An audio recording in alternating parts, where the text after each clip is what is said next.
off. Welcome, folks. This is your 17th of December HubSpot product update. We've got a reasonable amount of updates, and I suppose we ought to just get started, shall we? So, first to update, we've got the ability to block and unblock in the help desk. Just making sure everyone can everyone see my screen? Shalini, can you see my screen? I am screen Yes. sharing. Yes. Yeah. So we've got this is a beta. This is for if you're a customer service organization and you get, I don't know, a lot of that person who's like a frequent flyer, might be mean, could be troublesome, difficult, or otherwise. We've now got the ability up here in our help desk, in our actions, that we can actually start to block the sender. I'm not going to actually do it, but this is just a nice little thing for, I suppose, getting rid of the people that are causing your team bother, really, isn't it? I know back in the days when I worked in customer services, they would just walk up to you and bother you. But no, I think this is really nice. It's in beta at the moment, and you obviously need Service Hub, but you can turn it on. I think it's especially useful for spams as well, like people who keep bothering you with like, "Hi, I need job. Please job give." You can block them. Yeah, okay, very much so. Yeah, and I suppose the scammers and the one that I always hated is the salespeople that try and sell by Yeah. sending a message to a generic address, which is Yep. just literally the worst and laziest get fired behavior ever. But we can now start to block people in help desk, which is nice. And I think one of the things with help desk is if you haven't been using it or thinking about Service Hub, it's definitely worth leaning into, because if you last looked at it 6 months ago, it is a completely different product. It is, fully featured and starting to really compete with some of the big players out there. Our next update is it comes up to managing duplicates, but it's called if you're looking for the beta to turn on, it's called refine suggestions. And basically we know that, this thing where HubSpot gives us a whole load of suggestions for deduplication. Some of them are good, some of them are just slightly annoying when it says the country format or something like that. And we just don't want to have to go through a list of, there's only 20 here, but some cases there might be like 400 or 500. So we now have the ability here, you can see, to refine suggestions. This only keeps suggestions that match on selected properties, and it's a one-time action, so it's not a persistent rule, which is really important to note. But we can select 3 properties. Very basically, let's say email, I don't know, employees at company, whatever it happens to be.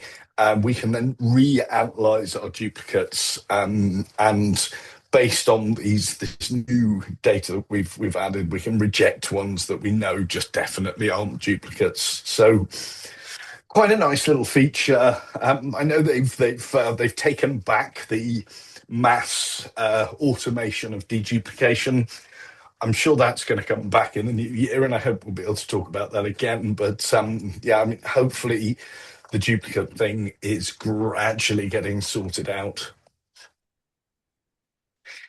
The next couple are to do with buyer intent. I don't know whether anybody's actually using this, but it's we've got a couple of things. We've got new company news signals built into our buyer intent.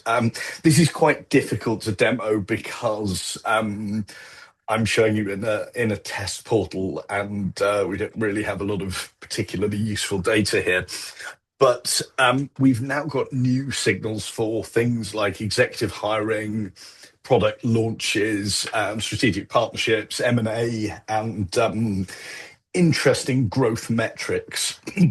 So it's actually quite nice. We can turn on our buyer intent. We can select a company from either a segment or our CRM.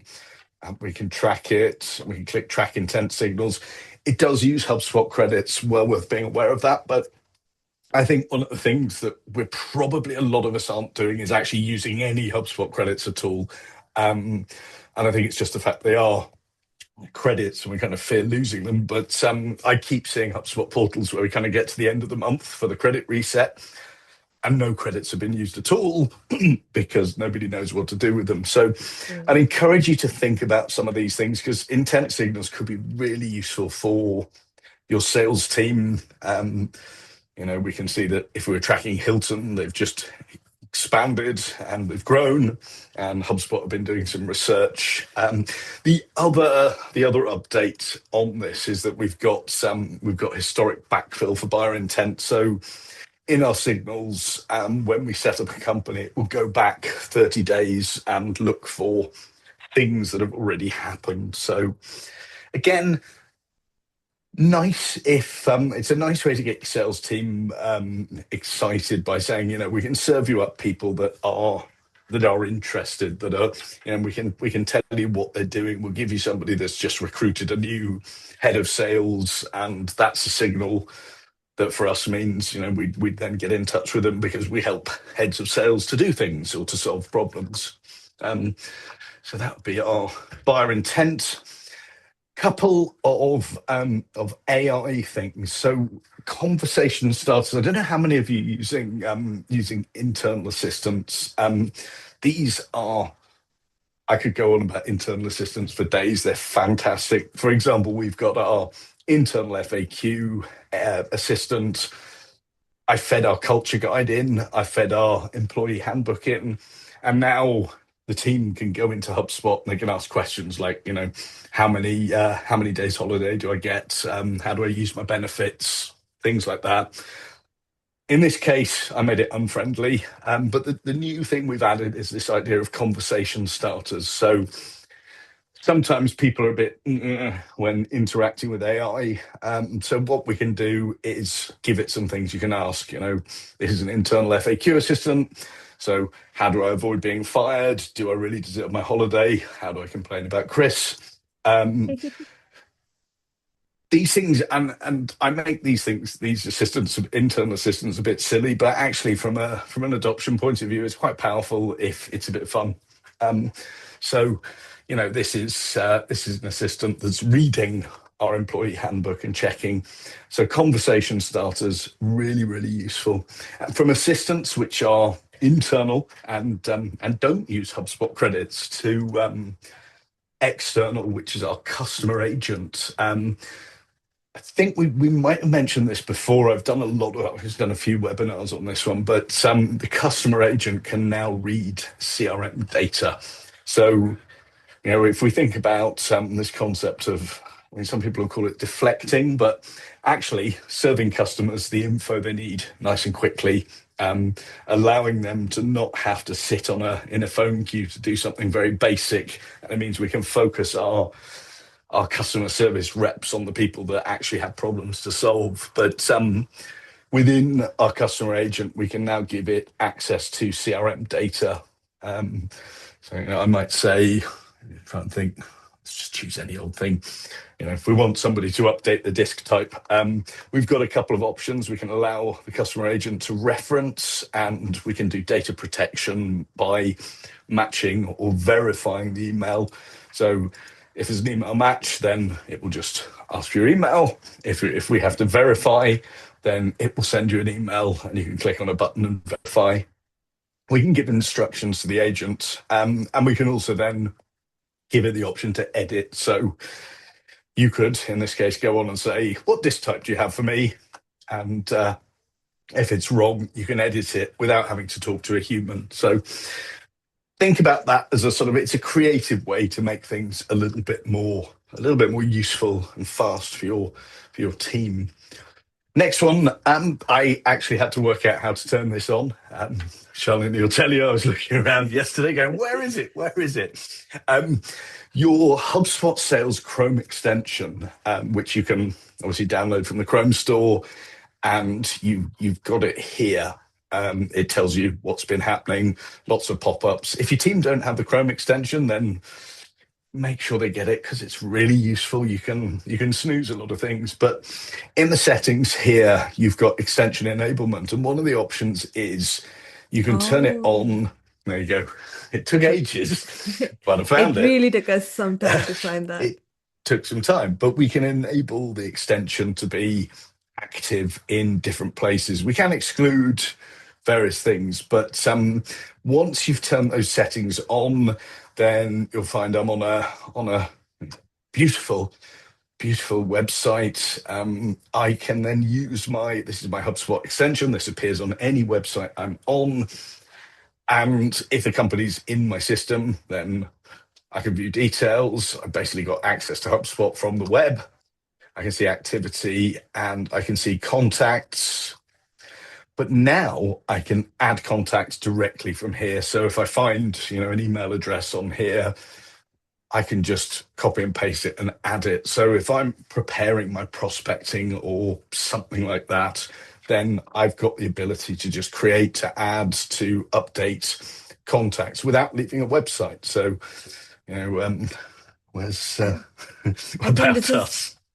I think this is such an exciting tool for like sales teams in general, where you don't really have to look at the details, then go into HubSpot, put the details in, and we all know we don't have time for things like that, and it just like brings it on the website itself.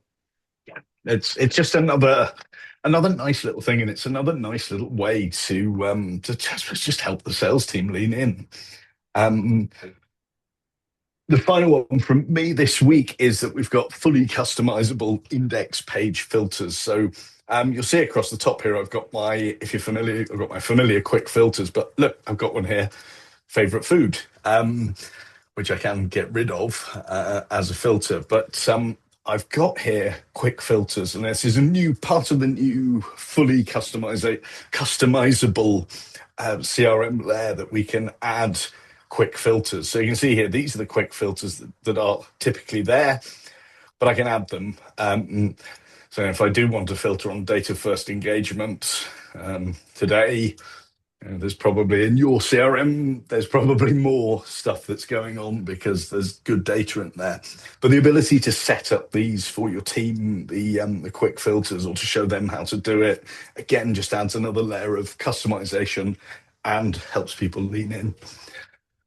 I, at this point, will stop sharing and I will do swapsies. Yeah, Shalini will take you through the rest of this week's updates. some more exciting stuff. Okay, can you see my Chrome? Yes, I can. Amazing, thank you. So, I have some pretty exciting updates. They are my favorite. I might have picked some from Chris and just taken over on my side. This one is pretty foundational. It's especially for RevOps and finance aligned teams. You can now create segments on revenue objects like quotes, subscriptions, invoices, payments, payment links. So what you would have to do is just click on create segment. Under other objects, we have a lot of custom objects in our Babel test account, but you can see subscriptions, codes, payment links. So what you can do is in practice, you can filter and analyze things like unpaid invoices, expired codes, active subscriptions, payments by method. So it really removes a lot of the reporting workarounds that a lot of teams have been using. And you can just have a list. You can chase people with the list. Sometimes clients can get a bit annoying with payments. You can see who all haven't paid in time, chase up on them. So super, super useful tool. And then we have the enhanced multi-step form logic. I think if anyone hasn't seen Chris's demo for it, that's the first place where I saw it. Amazing stuff, exciting stuff. Follow Chris on LinkedIn because he will give you all the great demos. But what this is basically on forms, you have in multi-step forms, you can have fields that will determine whether you want to hide or show steps. So this is a step, this is another step. So the way the logic works is you click on view logic, and then let's say if job function is any of C-suite or finance, I want to show them step 2, which is asking them about their favorite chocolate. Another rule I have set here is if their job function is sales or procurement, show them step 3, which is favorite ice cream flavor. So it really skips some of these steps and what that looks like in action. So if I go to C-suite and click on next, shows me favorite chocolate, and then the submit button. But if I go to sales, it shows me the favorite ice cream flavor, and it gives us so much more flexibility to really tailor your content and show only questions that are relevant for the fields that are being answered. And I think a lot of us have always complained about forms not being right and not having the right logic and being hard to implement for those multi-step things. I know a lot of clients who end up using Google Forms or Jot Forms or other alternatives, and this is really a step in the right direction to have your forms in HubSpot, put all of those complex logic in, put fields that matter, put the journey in a way that really will help your customers or prospects actually fill the form. So super exciting update. I love it. It also helps reduce form fatigue and completion rates, improves completion rates, because I think if I were to follow every single step, I'm just not going to fill that form up.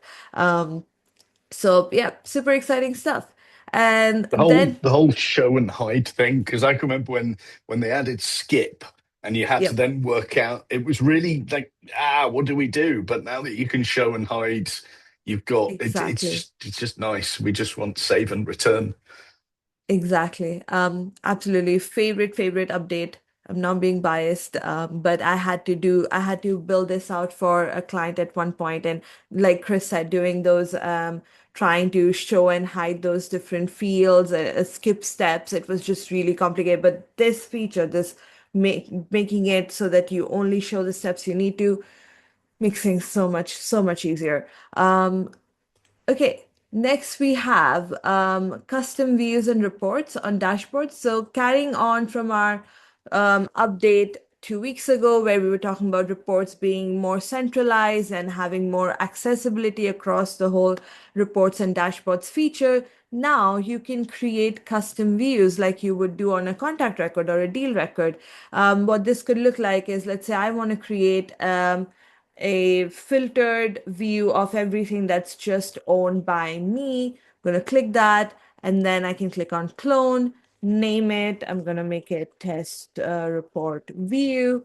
I can save it for myself or everyone in the team, or if I'm part of a team, I can save that for my team, and then confirm, and then that is the view that you can keep coming back to. This is especially useful for maybe larger portals where you have a lot of different reports for specific parts of your company. So you have sales reports and marketing reports for websites, marketing reports for emails, and you just want filtered views that you can basically quickly navigate through. You can have reports for your leadership, and you can just filter them out quickly, and makes it much easier to manage your assets, and you don't have to keep asking yourself, oh, where is that report again?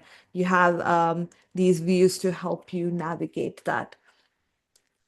Then we have restore property edits for bulk changes. So this is a really practical admin-y, exciting Christmas present that I think we've all gotten, where you can make a bulk property update.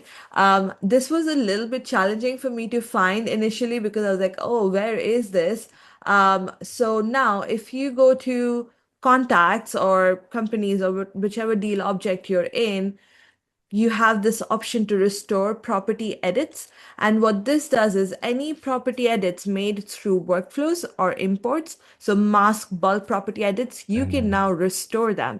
So you click on prepare a restore, you do the thing, you decide what source it's from. So if it's an import or a workflow, and then it asks you to select what workflow it was, what property was updated, um, the date range. So if it's like just today, you can do that. You can also put a selective time. So if you know you turned on a workflow accidentally and it edited everything, and you know that was at 9:30 a.m., you can set that time range and click prepare a restore. And then once the restore is done, I mean, once it's prepared, you open in preview, it'll tell you how many records are affected, how many properties, how many total changes, and what the current value is and what it'll restore to. And then you can, when you're happy with the data, you can restore the changes. So now, if you do make a mistake in the import or you accidentally import people's last name as first name, you can go in and restore all of that. It just adds an extra layer of confidence when you're cleaning data or making really That's the large one. scale change. Confidence, isn't it? When you turn it on, well, this workflow will impact 265,000 contacts. Yep. And now, if you mess up, it's okay. We can fix it, which I think is so nice to do. I always tell people whenever I'm training clients in HubSpot that there's everything that can be undone if you make a mistake. But there are certain things that are much harder to fix than others. And this used to be one of them. And this has made life so much easier for us super admins in HubSpot. Um, then the next bit is on form submissions on the company record.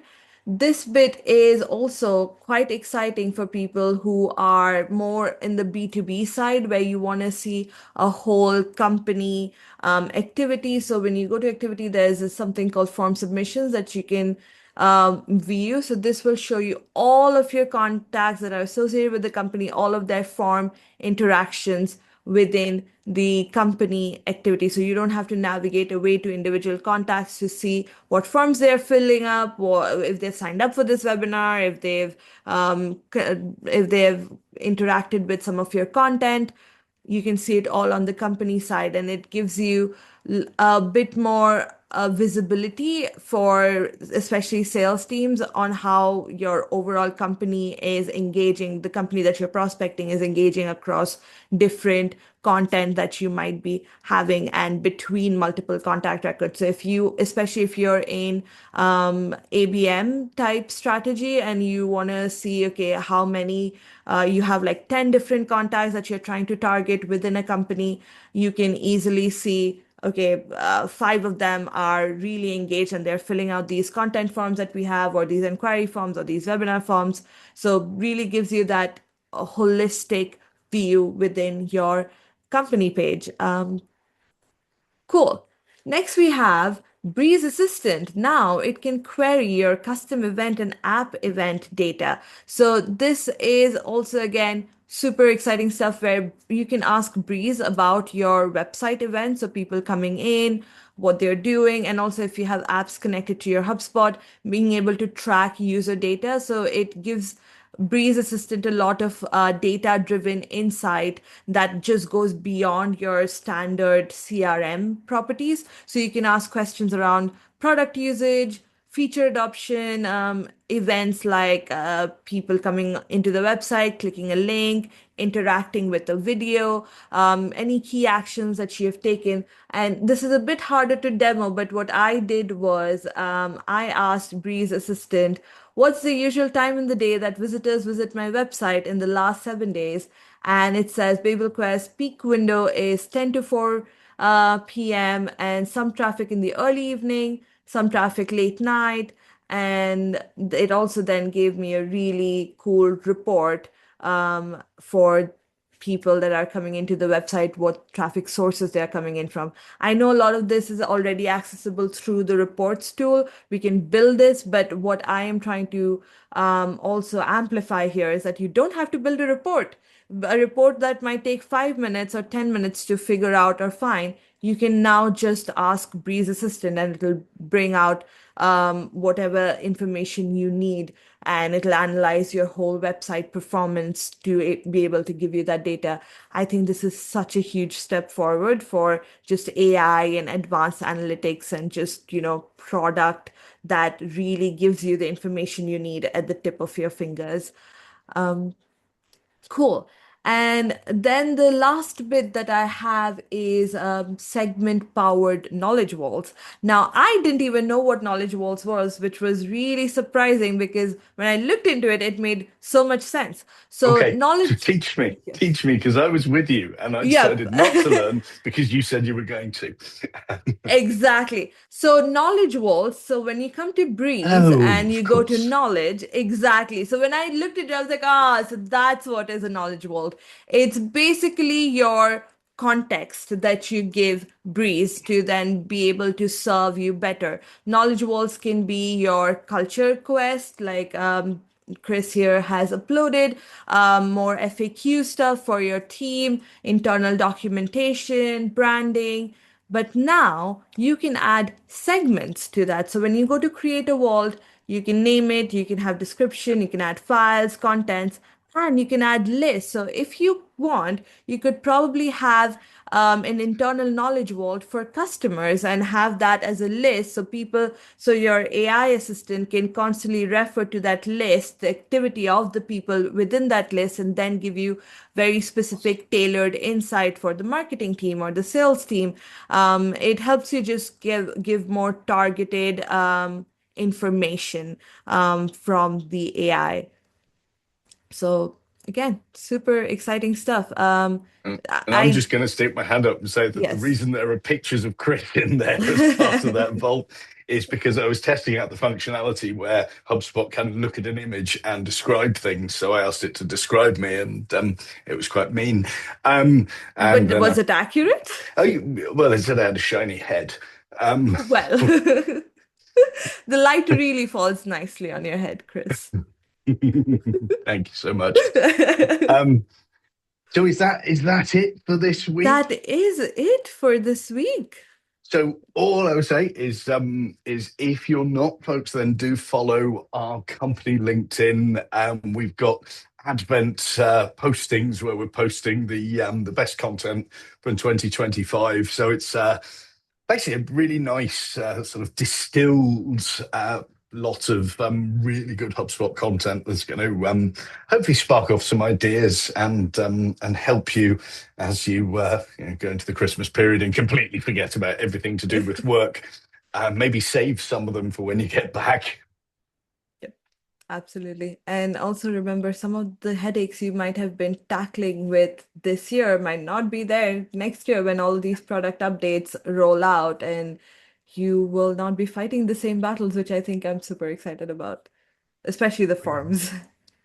Well, oh, thank you, Thank Matthew. you. Um, Thank you so much. so yeah, I suppose all that's left is to say happy holidays, Christmas, New Year, Yeah. whatever you're celebrating for the next couple of weeks or not celebrating. I think we're back probably second or third week in January, but we will confirm that by email. And yeah, thanks for turning up each couple of weeks, and hopefully you've found something today you can take away and use. Cheers, folks. Happy holidays. Bye. Bye.